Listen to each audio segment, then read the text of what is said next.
participando desta tão esperada festa, a festa do primeiro ano dos varões. Também quero agradecer por Deus ter proporcionado da minha mãe estar aqui nessa noite, a minha tia. Elas estão juntas aqui nessa noite, para a glória do nome de Jesus. E o meu coração se alegra, irmãos, porque eu olho para a vida da minha mãe e eu vejo a bondade de Deus sobre a vida dela em meio a tantas lutas e este desafio que o Senhor assim colocou sobre a vida dela, mas ela firme e forte. Ela não tem baixado as suas armas e tem feito o que ela faz de melhor, que é louvar nas madrugadas. Bendito seja Deus. Mas eu quero nessa noite, irmãos, não quero me delongar muito, mas eu quero ser fiel àquilo que foi proposto para mim nessa hora. Eu agradeço a confiança do Diácono Rodrigo, que mesmo é o dirigente do grupo Castelo Forte, juntamente agora com o nosso presbítero Alex. E ele me colocou essa tamanha responsabilidade. Além de componente, ele jogou a minha responsabilidade de trazer a mensagem e ainda mais me fazer cantar coisa que eu não sei, né? Me fazer cantar coisa que eu não sei, mas tudo é para a honra e glória do nome de Jesus, né? Amém, queridos? Meus irmãos, o tema proposto na direção do nosso pastor, do nosso dirigente Diácono Rodrigo, fazendo alusão do nome do conjunto, Castelo Forte. E quando nós falamos de castelo, logo vem à nossa mente os filmes de época, onde grandes castelos que até hoje existem. E quando falamos de castelo, falamos de fortaleza, refúgio, esconderijo, muralhas intransponíveis aonde nós estamos guardados dos nossos inimigos. Mas para você entender, quando Davi ele externou essa palavra dizendo: Tu és o meu castelo forte. Você que está com a Bíblia aberta, abra no Salmo 18, porque vai também complementar o que ele fala no Salmo 31. O Salmo de número 18, Davi, ele exalta o Senhor dizendo: Eu te amarei no coração, ó Senhor, fortaleza minha. O Senhor é o meu rochedo, o meu lugar forte, o meu libertador, o meu Deus, a minha fortaleza em quem confio, o meu escudo, a força da minha salvação e o meu alto refúgio. Davi declara isso a Deus, trazendo a sua magnificência, a sua grandeza, refugiando-se em Deus em tempos de tamanha adversidade. Mas para entender o porquê que Davi ele fala que o Senhor é o seu castelo forte, a gente precisa voltar um pouco na trajetória deste homem, que até então, até hoje em nosso meio, é tido como um homem segundo o coração de Deus. Mas falando de Davi, a gente não pode esquecer de Saul. Quando falamos de Davi, lembramos que antes de Davi veio Saul, que também foi escolhido pelo próprio Deus. E quando nós falamos de Saul, falamos de um tempo onde o povo de Israel não tinha rei. Deus era quem regia o povo e governava o povo. Era um tempo chamado teocrático. Era o tempo a qual Deus levantava juízes para salvar o seu povo. Nesse tempo, Samuel, ele nasce dentro de uma história muito improvável, de uma mulher chamada Ana, que até então era tida como uma estéril, uma mulher que não gerava, uma mulher que para o seu tempo, para a sociedade, era uma vergonha porque não gerava filho. Mas o Senhor, dentro do clamor de Ana, do auge do seu desespero, da sua agonia, Deus faz ela gerar num dia que ela menos espera, e ela mesma disse em seu canto que por este menino orava eu. E quando nós falamos da história do início dos reis, lembramos de Samuel, o menino que Ana gerou, e ao mesmo tempo ela fez um voto a Deus dizendo: Senhor, se tu me deres este filho varão, eu vou deixá-lo no templo para que ele te sirva até os dias da sua vida, todos os dias da sua vida. E Samuel foi aquela criança que cresceu sobre os cuidados de Eli, o sacerdote. Mas a Bíblia também vai me dizer que Eli, ele já não tinha mais a visão de outrora, porque a sua casa já não estava mais governada com autoridade. Eli estava no templo, mas os filhos de Eli já não mais seguiam os princípios e os mandamentos que Deus assim ordenara. Tanto é que Ofni e Finéias, quando estavam dentro do templo, eles comiam das gorduras e das carnes oferecidas em sacrifício ao Senhor. E a casa estava desordenada, Eli não tinha mais visão, não tinha mais autoridade. E foi um tempo que Deus levanta Samuel, ainda uma criança, e começa a conversar com ele, começa a lhe preparando para um futuro glorioso. Mas a Bíblia também vai nos trazer a história que Samuel cresce e ele se torna o último juiz, o último profeta e o último sacerdote deste tempo, aonde há um divisor de águas. Deus encerra aquele tempo porque no momento que Samuel ele já está prestes a concluir o seu ministério, o povo começa a olhar alguns detalhes que aconteciam. Que detalhe seria esse? Samuel gerou filhos, e a sociedade israelita começou a perceber que Samuel já não tinha mais tanta autoridade para os filhos. Ele não soube, vamos dizer, criar os filhos dentro do ofício sacerdotal. Então com isso o povo percebeu e começou um burburinho no meio deles, dizendo assim: olha, os filhos de Samuel estão sendo comparados com os filhos de Eli. Samuel é um grande juiz, é um grande sacerdote, porém não tem mais autoridade sobre os filhos. Agora nós queremos um rei. Agora nós queremos um rei como as outras nações também têm. E ali começou uma pressão em cima de Samuel. E Samuel entristeceu tanto com aquilo que ele foi orar ao Senhor. E quando ele ora ao Senhor, o Senhor o conforta dizendo: Samuel, não fique triste por conta deste povo. Eles não estão rejeitando a você, eles rejeitam a mim. Mas eu vou dar o rei que eles pedem. Eu vou levantar alguém para governar entre eles. Eu vou dar um rei que tantos almejam. Eles não querem um rei como as outras nações, eu vou dar. E aí nós começamos a falar de alguém que tinha tudo para passar desapercebido, que era Saul. E quem foi Saul? Saul ele foi o primeiro rei de Israel, o filho de Quis, um homem de muitas posses, o homem mais rico da tribo de Benjamim. Saul era conhecido por ser um homem de alta estatura, se destacava pela sua altura e pela sua formosura. A Bíblia diz que dentre os filhos de Benjamim não havia outro homem mais bonito que Saul. E o Senhor foi aquele que, em um encontro muito improvável, quando as jumentas de seu pai se perdem, ele vai atrás, ele vai em busca das jumentas do pai. E nesse encontro ele encontra com Samuel, e naquele momento o Senhor fala com Samuel e diz: é este aí que eu vou levantar como rei deste povo. Eles não querem o rei, então está aí o rei que eles querem. Secretamente Samuel unge Saul como rei, mas até então não comunicou nada ao povo. O povo ainda clamava por este rei, mas Saul já tinha sido ungido rei com Samuel na ordem de Deus. Só que chega o dia que Saul precisa ser apresentado para o povo.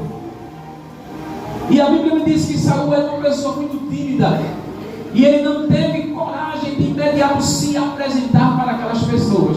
Mas ele já havia sido separado como rei. E Saul era também conhecido como um homem valente, corajoso, decidido, modesto, conhecido pela sua imponência e pela importância que tinha a sua família no meio da sociedade.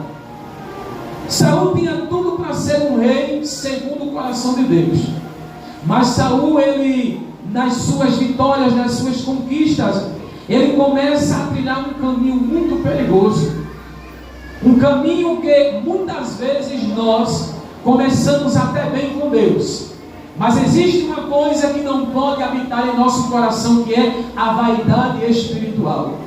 A vaidade de achar que eu sou autossuficiente, que eu sei de tudo, eu posso tudo, Deus me escolheu, eu estou à frente, tem que ser do meu jeito. Aleluia. E começamos a trilhar o caminho do orgulho, e a Bíblia vai dizer que o orgulho precede a queda e a ruína do homem. Foi por orgulho que Lúcifer tornou-se Satanás.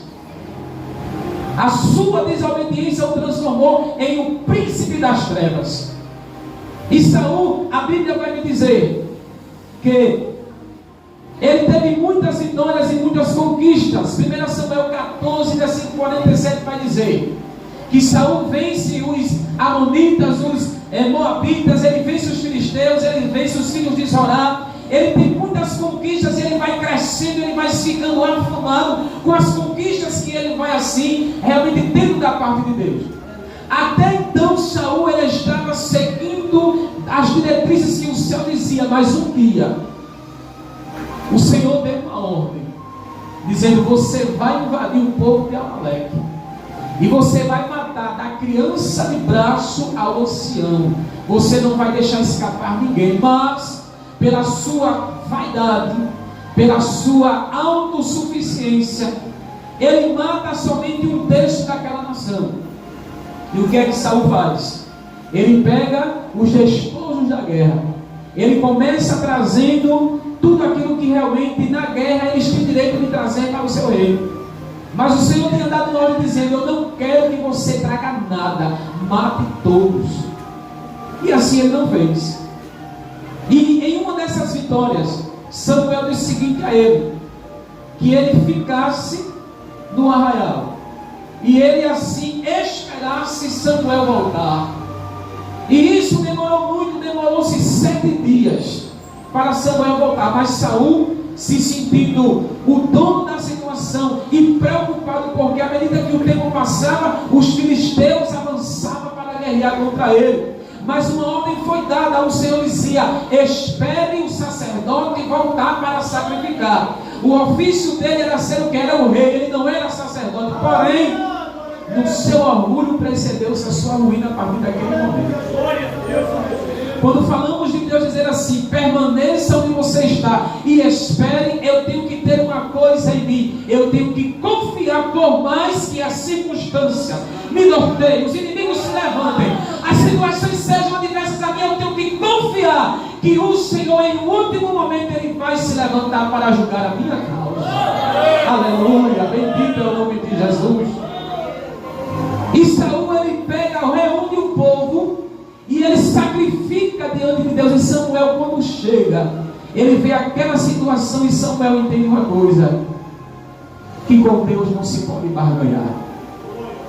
Os inimigos sobem contra mim, mas o Senhor disse que eu confiasse e aguardasse. E Saul é aquele tipo de crente que entra numa batalha já visando a vitória. Entra na batalha, aleluia, leva a arca somente para o dia da batalha. Depois disso a arca fica encostada, que é a presença de Deus. E Saul era aquele crente que de alguma forma tentava barganhar com Deus do seguinte: não, o Senhor está demorando muito a executar o plano de exterminação dos inimigos, então eu sacrifico e o Senhor mata. E Deus não trabalha na barganha. Deus é aquele que quando diz: eu vou entrar, eu vou fazer, eu vou resolver, eu tenho que crer e confiar sem me precipitar em barganhar com Deus. Eu não posso barganhar com Ele, porque Ele tem dito: eu vou entrar e vou agir. E Saul foi esse crente que trilhou o caminho da soberba, da autossuficiência. À medida que ele crescia, ele se sente autoconfiante. E é um perigo quando o homem ele se sente autoconfiante demais em achar que não precisa mais ser aquele crente do primeiro amor, da constância com Deus. E a Bíblia me traz dizendo que ele reina por 40 anos, mas nestes 40 anos Deus já havia o rejeitado. Deus já havia dito para Samuel: eu rasguei o reinado de Saul. Ele pode estar até sentado na cadeira, mas eu não estou com ele. Você entende algo aqui nessa noite? Tem gente que ainda está sentado, mas Deus já tirou de faz tempo. Tem gente que continua ostentando o título, a posição, a postura, o diploma, mas o Senhor já deixou faz tempo de lado. E essa é uma questão de tempo para Deus assim dar a evidência que ali não existe mais a presença dele. Mas alguém ainda insiste em achar que ainda é dono da situação. Saul foi aquele crente que: não, a cadeira é minha, o título é meu e daqui eu não saio. Mas era uma questão de tempo de Deus assim entrar e levantar alguém improvável, alguém que ninguém esperava, alguém que muitos até olhavam e não dava muito valor, não dava muito por ele, que era Davi. E quando nós falamos de Saul, nós automaticamente lembramos de Davi. Saul, ele, por seu orgulho, ele, no auge da guerra, para não ser morto pelos seus inimigos, ele mesmo se mata. Ele tira a própria vida por não admitir que Deus não estava mais com ele. E uma coisa, ele estava certo, que se ele fosse pego naquele tempo pelos seus inimigos, antes de morrer, ele seria torturado de forma muito cruel. Mas por que ele passou por tudo aquilo? Porque simplesmente ele não conseguiu obedecer. 1 Samuel 15, 22, o próprio Samuel disse para ele que melhor é obedecer do que sacrificar. Trilhe o caminho da obediência para você não sair, aleluia, em desvantagem com Deus. Trilhe o caminho da obediência, porque a obediência leva você ao caminho de honra. Mas a desobediência, a insuficiência, o orgulho vai proceder a sua queda e a sua ruína. Não somos tão bons, irmãos, que não precisemos da ajuda dos outros. Nós não somos tão capacitados que em algum momento não venhamos precisar do conselho de alguém. Sempre iremos precisar. Porque o Senhor é aquele que é o dono da ciência, o dono do conhecimento, e nós somos muito limitados quando é para entender as coisas de Deus. Saul, ele sai de cena, mas continua ainda no reinado. Vem a guerra dos filisteus, e quando os filisteus invadem ao território de Israel, a Bíblia vai dizer que eles zombam do exército de Israel durante 40 dias. Nesse tempo, Davi era um jovem de apenas 17 anos. Você sabe bem da história, mas vale a pena relembrar. 17 anos de idade, jovem, adolescente, pastoreava as ovelhas do pai, e um filho a qual não tinha tanta importância na casa do pai, porque era o menor. Enquanto Davi pastoreava, os seus irmãos Eliabe, Samá, Abinadab, Simeia, Natanael estavam todos alistados no exército de Israel. Mas como Saul não tinha mais a presença de Deus, ele deu a legalidade da afronta para o seu adversário.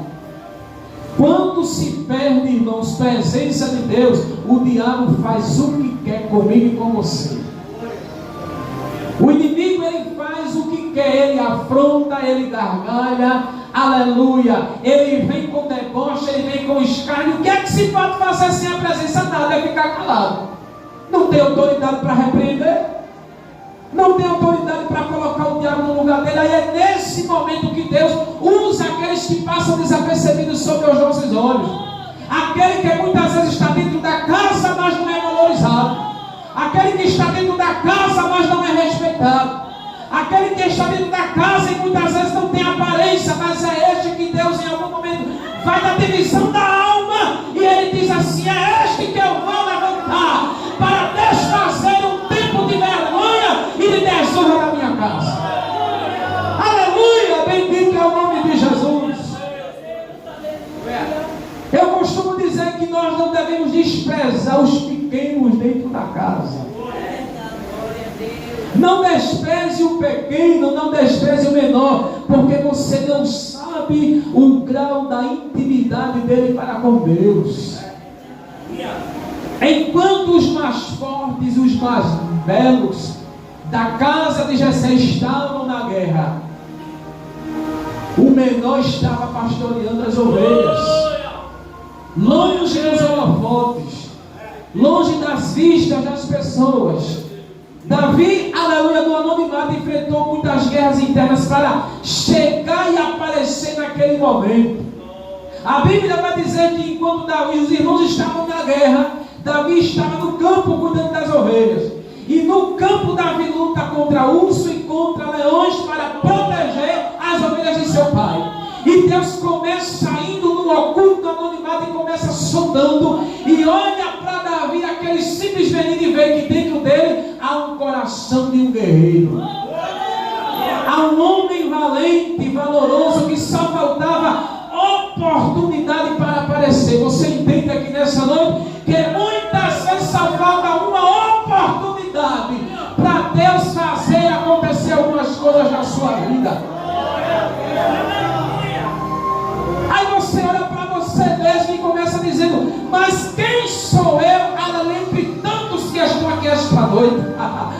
Aleluia. Quem sou eu em meio a tantos que eu vejo que são capacitados, que estão preparados? Mas uma coisa eu disse ontem aqui na Escola Animada e eu digo a você: aleluia, Deus nunca vai pegar quem sabe capacitado, não. Ele vai pegar aquele que não sabe, ele vai capacitar e preparar para que o nome dele seja engrandecido.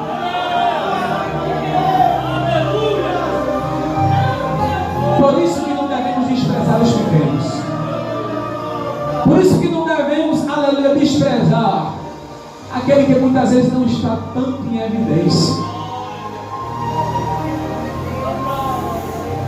O exército de Israel passou por esse momento de vergonha.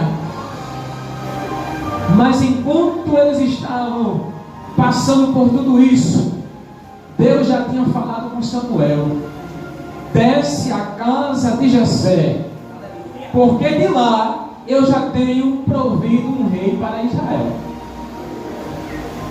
E ele desceu até a casa de Jessé, o belemita. E chegando lá, você sabe da história, mas vale lembrar. Passa-se os mais velhos, os mais bonitos, e olhando para a aparência, Samuel acha que então poderia ser um daqueles. E foi quando o Senhor disse: olha, não atente para a aparência, aleluia, porque eu tenho rejeitado. Mas eu veja como o homem vê, porque eu olho para dentro do coração. Eu olho para dentro do coração, não é para a aparência não, porque se fosse para realmente aparecer com o rosto bonito, o negócio estava difícil, meu irmão. Porque rostinho bonito é que eu não falta mais. Que adianta ter o rosto bonito, mas não ter o principal, que é a presença. Aleluia! Que é o óleo que desce do alto. E a gente vive um tempo onde as pessoas se preocupam mais com o estereótipo de fora. Se preocupa mais com a aparência por fora, esquecendo do principal, que é o interior. O Senhor disse a Samuel: vai lá, e que eu já tinha provido o rei. E assim Deus ele fez. Vai Davi levar o lanche dos irmãos. Aí vem aquela situação, aí eis a frase: quem é este incircunciso para zombar do exército de Israel? Aí vem aquele momento, Davi com a funda e os 5 seixos tirados do rio. Alguém olhava, até o gigante olhou e disse: que é isso aí? Eu vou lutar com uma criança? Eu pensei que vocês iam mandar um homem para lutar comigo, mas vocês mandaram um menino com um brinquedo na mão. Aí Davi olha para ele e diz o seguinte: você vem a mim com espada, com lança e escudo, mas eu vou a você em nome do Senhor dos Exércitos.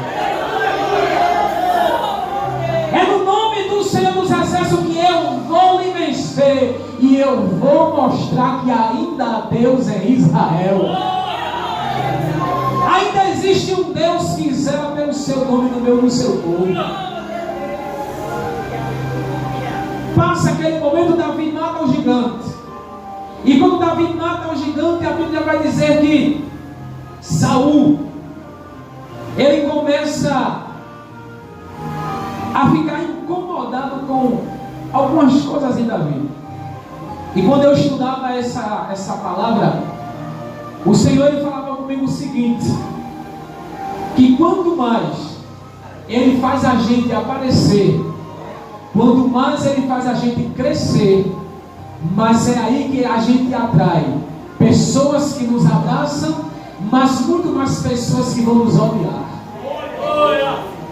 Quanto mais você aparece, mais você atrai inimigos para você.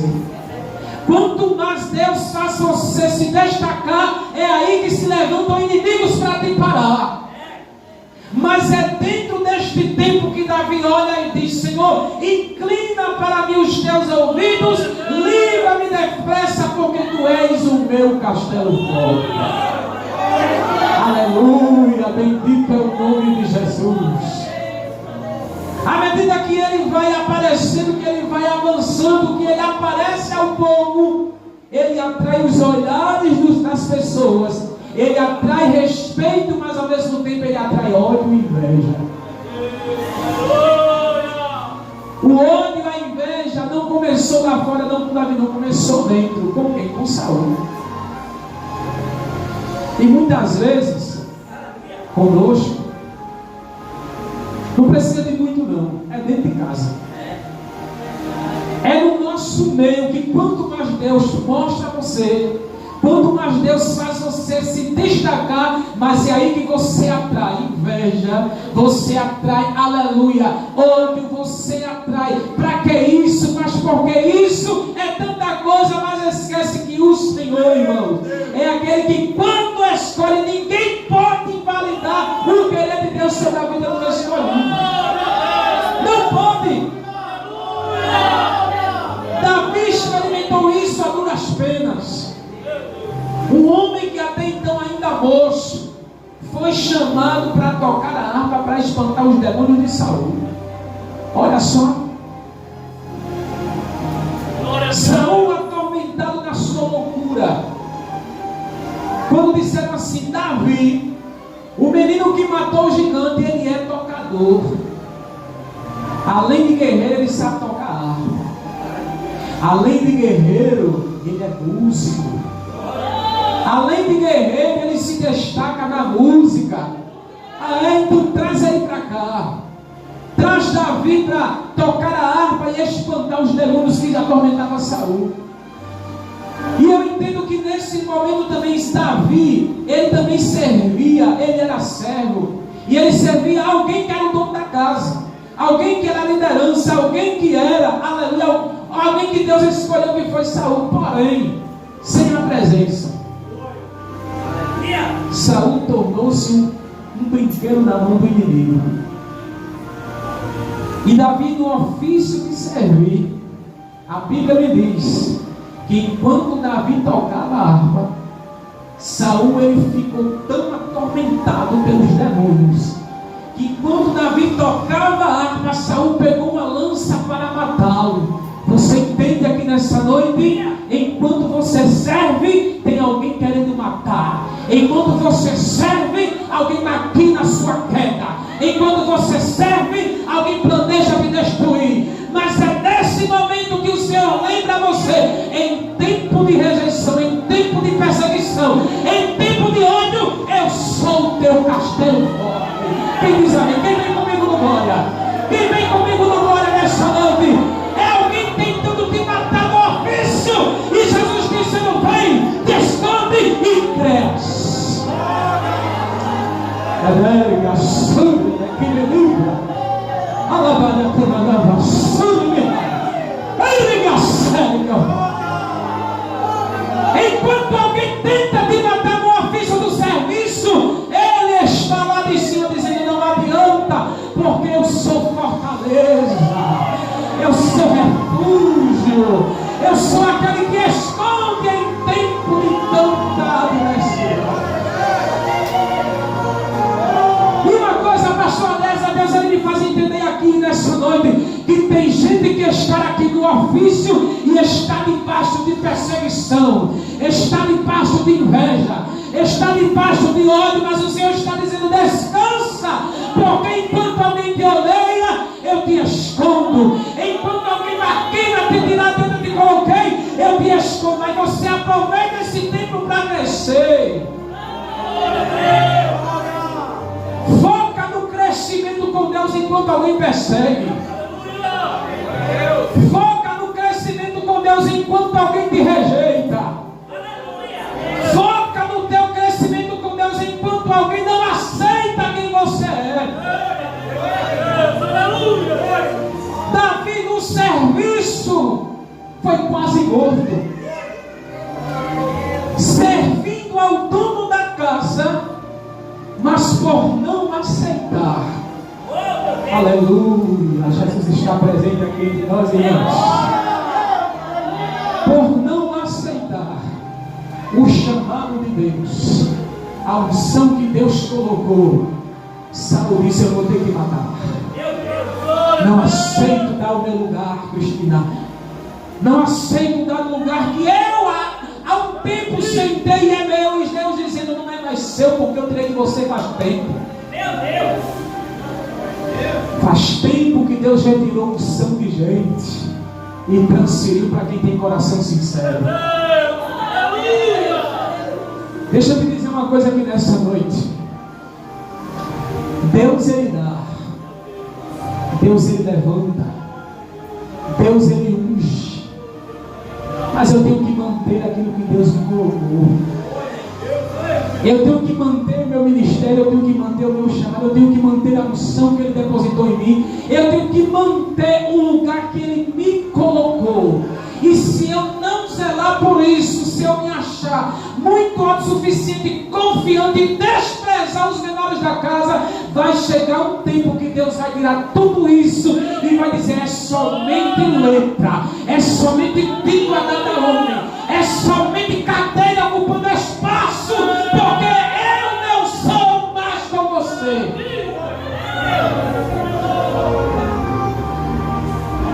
Quantos não estão dentro dessa condição hoje? Ostentando título, posição, poder, mas não tem mais a presença. E Deus evidenciando o sucessor da situação e ele não aceitando, não aceita. Quem é ele?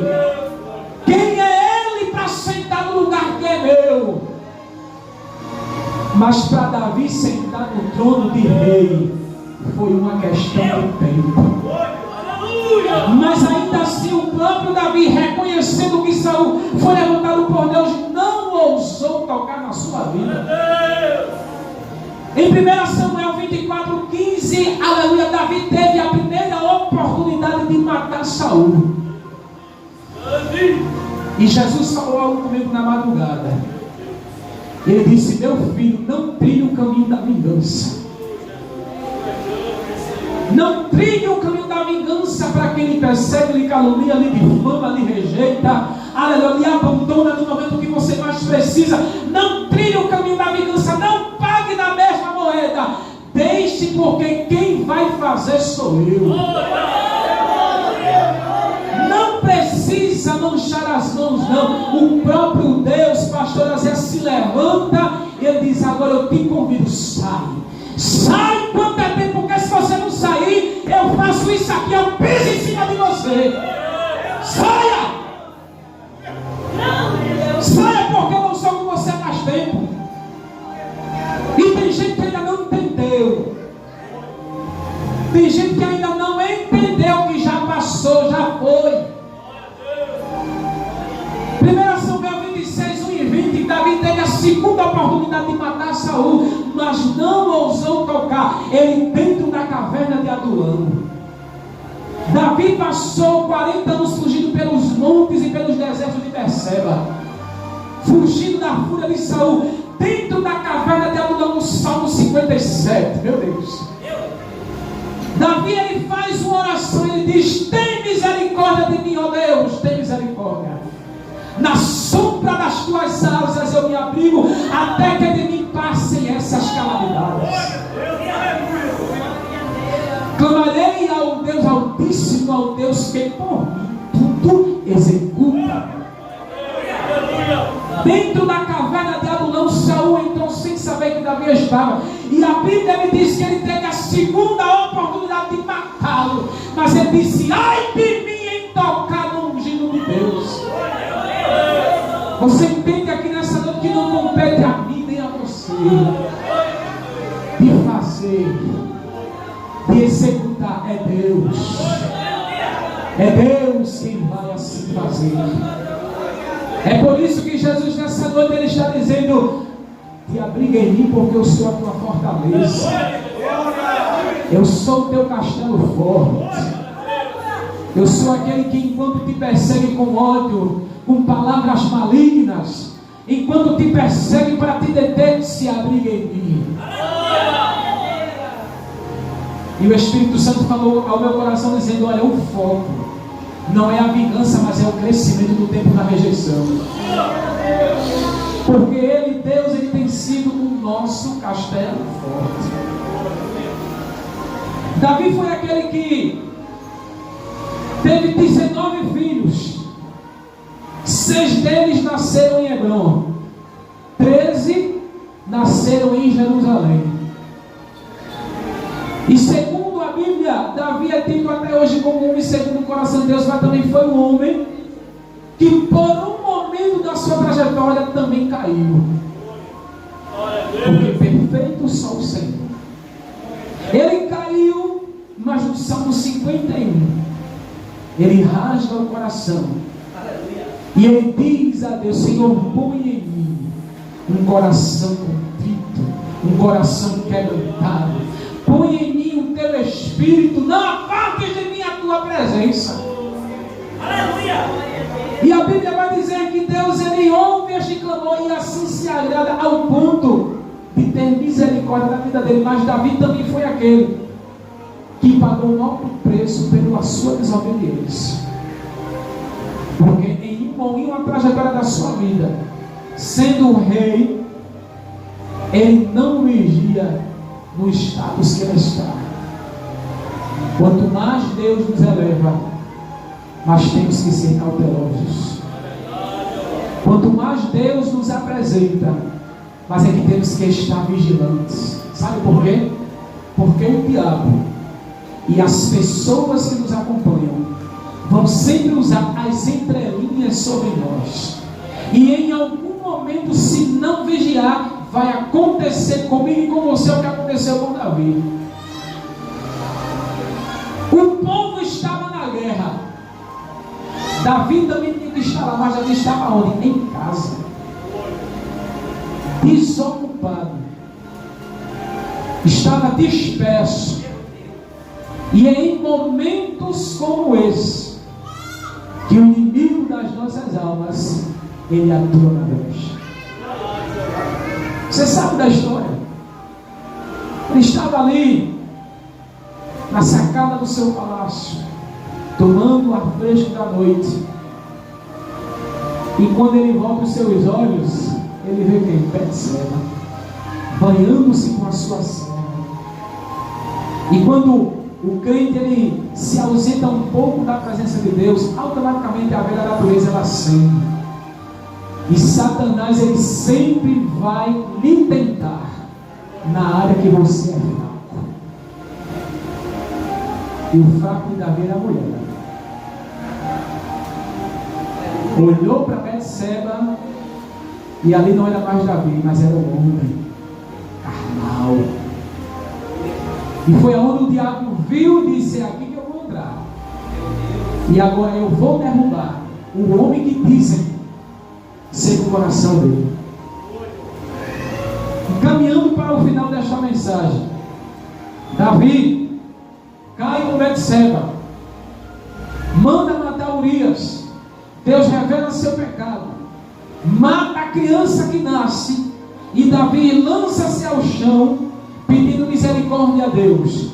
Deus assim o perdoou, Deus assim o abraçou novamente, porém ele teve que pagar o preço, por não ter vigiado do auge do seu ministério, do auge, aleluia, daquilo que Deus confiou a ele. Você entende, irmãos, essa noite?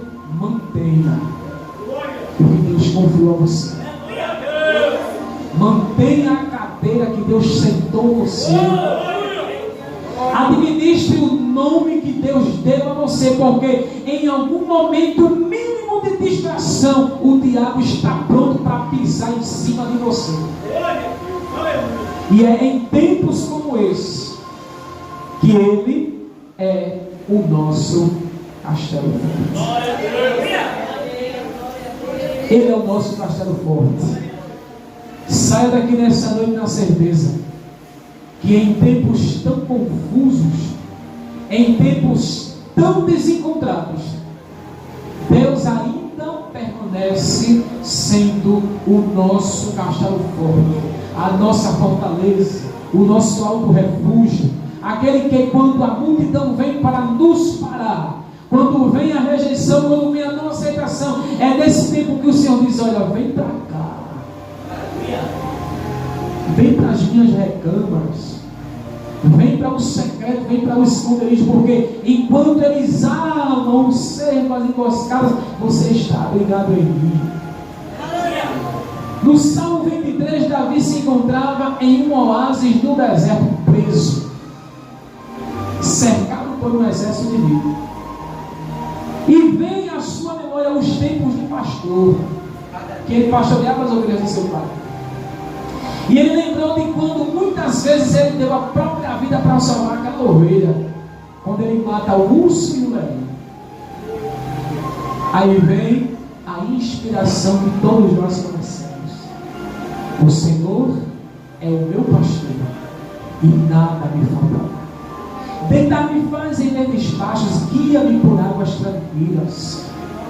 Ainda que eu ande pelo vale da sombra e da morte, não temerei mal algum, porque o Senhor está comigo. A tua vara e o teu cajado me sustentam.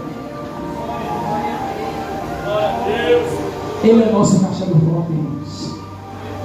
Então que venhamos nessa noite sair daqui na certeza, em tempo de rejeição, em tempo de abandono, de desprezo, Ele é o nosso castelo forte, Ele é a nossa fortaleza. Aplauda Jesus bem forte. Deus abençoe.